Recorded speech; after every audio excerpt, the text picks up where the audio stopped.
ഹജ്ജെന്നത് പത്രാസല്ല പാപ്പരാണെന്നറിവാണ്. ഹജ്ജെന്നത് പത്രാസല്ല പാപ്പരാണെന്നറിവാണ്.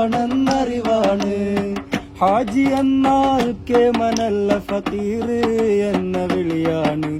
ഫക്കീർ എന്ന വിളിയാണ്. കൊമ്പിനടിച്ച് വിമാനം കേറി ഹജ്ജിന് പോകണ്ട.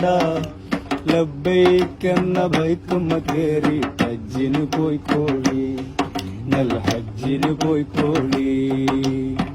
ഹജ്ജെന്നത് പത്രാസല്ല പാപ്പരാണെന്നറിവാണ്. ഹജ്ജെന്നത് പത്രാസല്ല പാപ്പരാണെന്നറിവാണ്. ഹാജി എന്നാൽ കേമനല്ല ഫക്കീർ എന്ന വിളിയാണ്. ഫക്കീർ എന്ന വിളിയാണ്. ഹജ്ജ് ചെയ്താലൊന്നും കിട്ടൂല, അല്ലാഹനെ കിട്ടും.